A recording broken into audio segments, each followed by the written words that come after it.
Hello ভাই, আপনাকে বলছি। ভাই আসসালামু আলাইকুম ভাই। ওয়ালাইকুম সালাম ভাই। ভাই এখানে কি করছেন আপনি? এই যে ভাই ঘাস কাটছি ভাই। ঘাস কাটছেন গরুর জন্য না বকরির জন্য? গরু বকরি দুটাই আছে ভাই।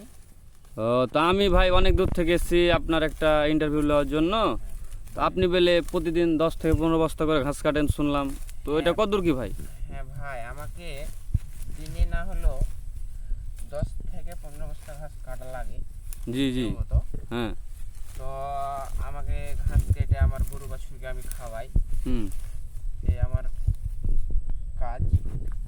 আর দিনে আমাকে ব্যাপক পরিমাণ ঘাস কাটতে হয় এবং পরিশ্রম করতে হয় অনেক।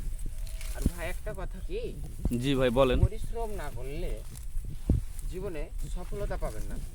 জি জি জি, এটা তো মাস্ট ভাই, পরিশ্রম করাই লাগবে। কিছু পরিশ্রম যদি আপনি করেন তো কিছু সফলতা আপনি অবশ্যই পাবেন, বুঝছেন না? তো ভাই আরেকটা প্রশ্ন, যেটা হলো ভাই আপনি বলে 4টা বিয়ে করেছেন শুনলাম। হ্যাঁ ভাই, বিয়ে করেছি ভাই। হ্যাঁ, জি। বিয়ে করারও কারণ আছে অনেক, আপনাকে এখন বলে আমি আর বুঝাতে পারবো না, বা আমার অতখানি সময়টা নাই। তো জি জি আপনাকে পরবর্তী ইয়াতে আপনাকে বলবো। হ্যাঁ, জি। তো বিয়ে করার কারণটা আছে আমার। তো ভাই আমি শুনলাম আপনার বলে 4জন বউ আছে, তার মধ্যে বলে 16 জন বাচ্চা হয়েছে 4 জনের। হ্যাঁ আছে, হয়েছে। আছে? হ্যাঁ। ভয় পাচ্ছেন নাকি? বলতে ভয় পাবেন না, না, সমস্যা নেই। না ভাই। তো ভাই আরেকটা বিষয় হলো, আপনি চশমা দিয়ে যে সানগ্লাস দিয়ে আপনি ঘাস কাটছেন, এই বিষয়ে কি বলতে চান? আপনি কিছু বলতে চান? ও ভাই, ঘাস চশমা ছাড়া আমি চলতে পারি না।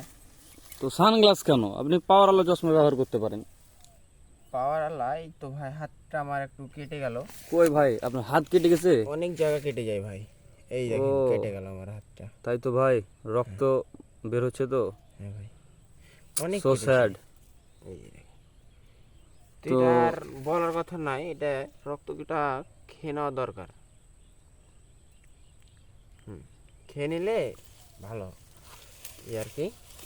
ঠিক আছে ভাই, ধন্যবাদ আপনাকে, আপনি ঘাস কাটেন।